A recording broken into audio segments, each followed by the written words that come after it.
Okay, are we all present? Yes, we're ready to start now. Okay, well, good morning, everybody. Today's the November 23rd. Will the clerk please call the roll? Good morning. Calling the roll for the November 23rd Board of Control meeting. It is 11 a.m. Dale Miller. Here. Nan Baker. Here. Trevor McAleer serving as an alternate for Dan Brady. Here. Mike Chambers serving as an alternate for Armin Budish. Here. Lee Tucker serving as an alternate for the fiscal officer. Here. Nicole English serving as an alternate for Mike Dever. Lenora Lockett. Here. We have a quorum. Okay, at this time, I'm going to make a motion to approve the minutes from November 16th. Do I have a second, please? Second. Lee Tucker. Seconded by Lee Tucker. All those in favor, please say aye. Aye. Aye. Aye. Opposed? Okay, the minutes are approved. Moving on to public comment. Is there anyone that has any public comments? Please speak now. Okay, hearing no public comment, let's move on to contracts and awards, please. First item, BC 2020-618, Department of Information Technology, submitting an RFP exemption on requisition 3827, which will result in an award recommendation to Dell Marketing LP in the amount not to exceed $306,333.76 for the purchase of 97 Microsoft Azure Sentinel add-ons to user subscription licenses, and B, recommending an award in connection with said RFP exemption. Morning, Janelle Green on behalf of the Department of IT. This request for the Azure Sentinel licenses will aid our information security team in detecting new threats to the county's network and IT environment due to the expanded remote accessing of county applications and servers. These licenses will utilize artificial intelligence to help root out threats and alert security teams, then in turn investigate those threats further. Also, as you recall, the Microsoft Enterprise Agreement was amended in July of 2020, which requires us to purchase any additional Microsoft licenses through Dell Marketing. So that's why we present this as an RFP exemption today. Okay, thank you, Janelle. Are there any questions from the board on this item? Dan Baker has a question. Sure. I raised a concern earlier that with many of our county employees now working remotely from home, that the security, I would think, would be vulnerable. And it looks like perhaps this is trying to overcome any of those vulnerabilities that we may be concerned about. Is that what we're doing? Yes. This is. I apologize. Oh. Before Jeremy can go and expound on it, but yeah, this is part of a comprehensive security plan in order to help, address any potential vulnerabilities that may come to the system. And you can go ahead and expound on that. Yep, this is Chairman Neal, Information Security Officer for the Department of IT. This is Microsoft essentially licensing to be able to provide a system that will give us a quicker time to respond, to be able to alleviate all the alerts and items we have with COVID-19 as well as work from home. Be able to consolidate all the alerts and work quicker and understand all the newer vulnerabilities that we might have with work from home. This is, going to help alleviate that with the limited staffing and resources that we have. Okay, thank you for that. And I guess, for example, can you give me an example of why it would be different from working at home remotely with security? How that's different than safeguarding those that are working perhaps under the county office environment? What is it that you're able to do that's different? Yeah, so, that's a great question. Right, so if you're, working at, your office inside the county network, all of our systems are built.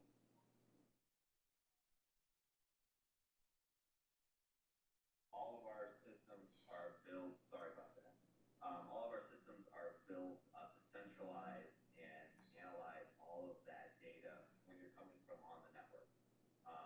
And it's easy for our, analysts, or not really that easy, but it's easier for our analysts to kind of decipher when something bad is happening. When you're working from home, you're not on the county network. So all of our systems, aren't, from a security perspective, not all of them are set to work remotely like that. And from working from home, you might be connecting to email directly, or you might be VPNing in, or you might not be on any one of those. Being able to tie all those different scenarios together and see if something bad happened in a computer, is a lot different that we've not been able or have to have done, before. This system, tying into the Microsoft licensing, will provide us the ability to be able to analyze all of those types of scenarios, just like we would if it was on network. So the Microsoft system, is hosted in the cloud, in our government cloud, that we have Office 365, and to be able to more do cloud-based analysis versus what we're doing right now, or a lot of what we're doing right now is on-prem analysis. Complex topics, I'm trying to, let me know if you have more questions for that. Right, that was a good answer. It is, I don't want to get any more in the weeds than that.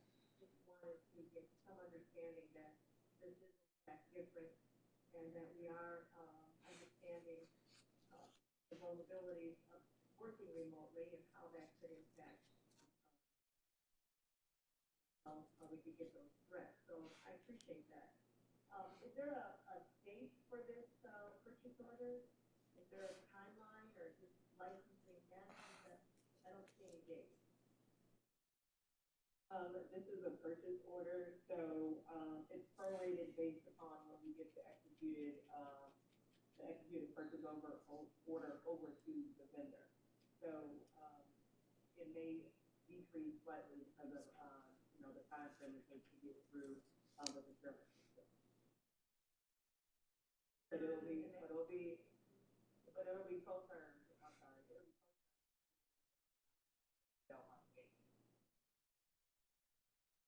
As long as we get the purchase order dated before the end of the year, the $396,000. Correct. And the receipt of, correct. Okay, May I ask just one other question? sure. So, I see on the back of the material it says legacy technology and new technology. There are also, benefits for legacy technology and other systems getting us that goes beyond just remote security. So we have, as you know, as the county does, we have legacy technology here. Some of that legacy technology is incorporated with some specific remote use. So it's all work from home. But if people are, I would say, working on systems remotely that are legacy, this provides, we can incorporate, the legacy, system in this architecture. So Microsoft has the ability to understand some of the legacy equipment and systems. All right, well, thank you for that explanation. Very interesting. Okay, very good. Are there any further questions from the board on this particular item? Yes, this is Dale, and I have two additional questions. The first question is, since we only have one option as to where to obtain these licenses, why is this being put forward as an RFP exemption and not as a sole source? Well, it's not technically a sole source. So, when Microsoft, offered the services on an enterprise level through the state, there's two vendors. But once you go into an agreement with one of those vendors, subsequent, licenses that are procured have to go to that same vendor. What happens is that it gets their environment on their back end confused as far as how the licenses are managed. So, the requirement is we go through one vendor in order to be able to manage all of those licenses. Okay, thanks, I get the picture. And the second question is, how long are these licenses good for? These are set to co-term at the end of the agreement, which is June 30th of 23, I believe. 23, yes. Okay, thanks, that's all I had. Okay, any other questions from the board on this item? Hearing none, then I'll make a motion to approve. Do I have a second? Second. Second, Baker. That was kind of a tie, so we'll give that to Nancy. Second by Councilwoman Baker. All those in favor say aye. Aye. Opposed? Item approved. Please, next item. Next item, BC 2020-619, Office of Procurement and Diversity, recommending an award on requisition 2017 and enter into a contract with Liquidity Services Operations, LLC, doing business as GovDeals Incorporated, in the amount not to exceed $60,000 for online auction services for surplus county equipment for the period January 1st, 2021 through December 31st, 2024. Good morning, Lenora Lockett, Office of Procurement and Diversity. A RFP was issued for the indicated services on July 17, 2020. 3 proposals were submitted in response to that RFP. Those proposals were scored in accordance with the criteria detailed in the RFP, and we're recommending an award to the highest scoring vendor. Okay, thank you, Lenora. Are there any questions from the board on this item? Okay, hearing none, then I will make a motion to approve. Do I have a second, please? Second, Mr. Dale. Seconded by Councilman Miller. All those in favor, please say aye. Aye. Aye. Opposed? Item approved. Next item, please. Next item, BC 2020-620, Office of the Medical Examiner, submitting an RFP exemption on requisition 3169, which will result in an award recommendation to Agilent Technologies Incorporated in the amount not to exceed $69,732.71 for the purchase and installation of 1 gas chromatograph mass spectrometer for the drug chemistry lab, and B, recommending the award in connection with said RFP exemption. Medical Examiner's Office. This is the purchase of the first piece of equipment from phase 1. That will do a planning for that at the end of 2019. Get some questions. RFP exemption that is sole source. So while it's technically not a sole source, Agilent has dealerships around the country, but there are markups there, so we go direct with the manufacturer. The price is actually lower. That's why we went to the RFP exemption. Okay, thank you, Hugh. Are there any questions from the board members on this item?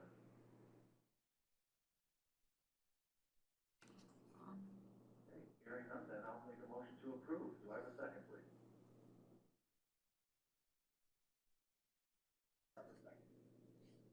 Seconded by Mr. McAleer. All those in favor say aye. Aye. Aye. Opposed? Item approved. Next item. Next item, BC 2020-621, Court of Common Pleas, Juvenile Court Division, Division of Children and Family Services, submitting an amendment to a contract with MST Services, LLC, for licensure for multisystemic therapy services for the period July 1st, 2016 through June 30th, 2020, to extend the time period to June 30th, 2021, and for additional funds in the amount not to exceed $15,400.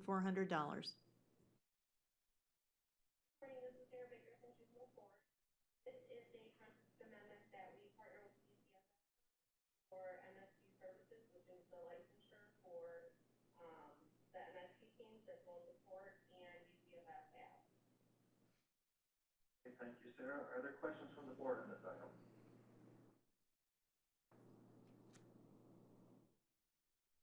None, then I will make a motion to approve. Do I have a second?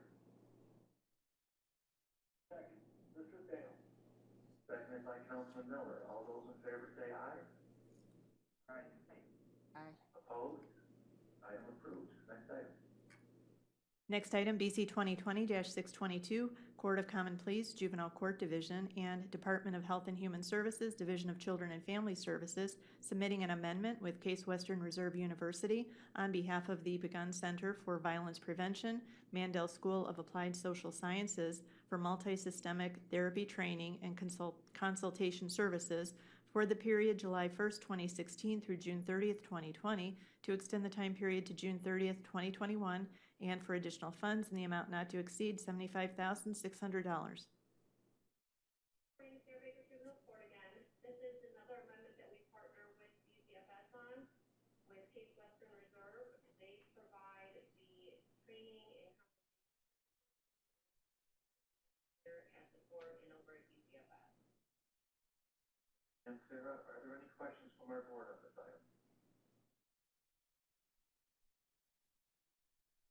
Hearing none, then, I will make a motion to approve. Do I have a second? Second. Seconded by Lee Tucker. All those in favor say aye. Aye. Opposed? Item approved. Next item. Next item, BC 2020-623, Court of Common Pleas, Juvenile Court Division, submitting an amendment to a contract with Case Western Reserve University, Mandel School of Applied Social Sciences for evaluation services for the period September 1st, 2017 through June 30th, 2020, to extend the time period to June 30th, 2021, and for additional funds in the amount not to exceed $18,000.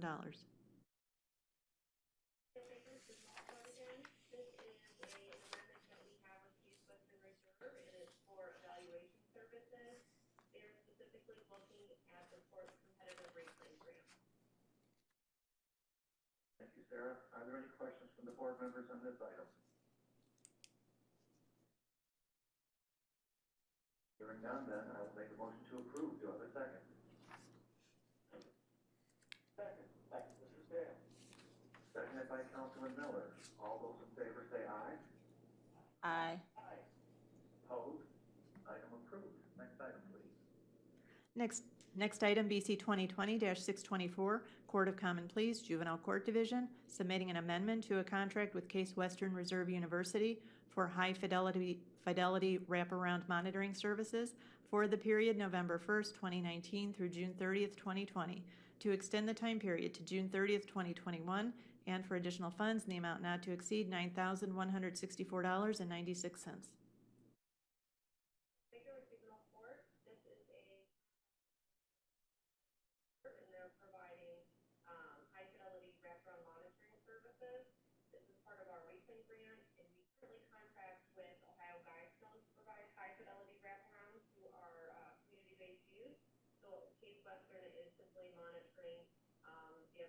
Practice and making sure that Ohio Guidestone is adhering to the fidelity measures of this program.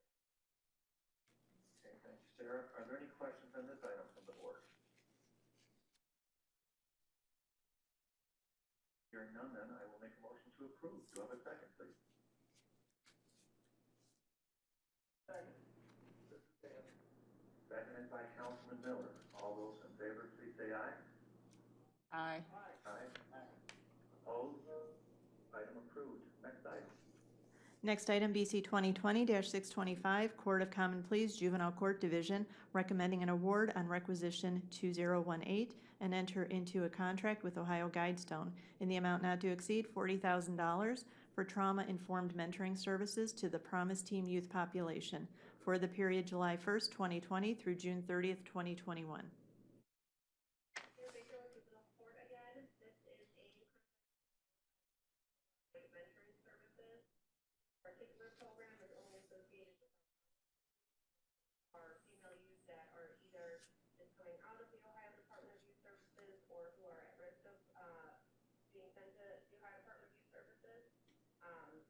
Complete an informal RFP for this project, and Ohio Guidestone was the one that submitted that had the best qualities that we were looking for, so it was the best call.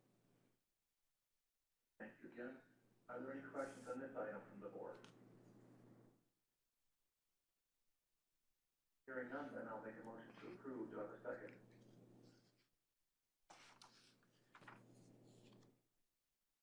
Second. Seconded by Lee Tucker. All those in favor say aye. Aye. Aye. Opposed? Item approved. Moving on to consent agenda, please. Consent item number BC 2020-626. Okay, board members, kind of a short list today, so if you have any questions on any of those items, feel free to speak.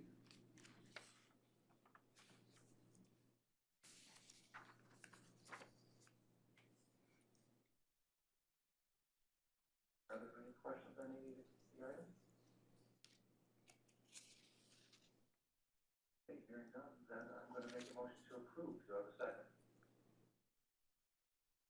Second. This is Dale. Seconded by Councilman Miller. All those in favor say aye. Aye. Aye. Aye. Opposed? Okay, today's consent agenda is approved. Moving on to other business. No other business at this time? Okay, finally, public comment. Is there any public comment? Please speak now. Okay, there is no public comment. At that point now, I'm going to make a motion to adjourn. Do I have a second? Second. This is Dale. Seconded by Councilman Miller. All those in favor of adjourning,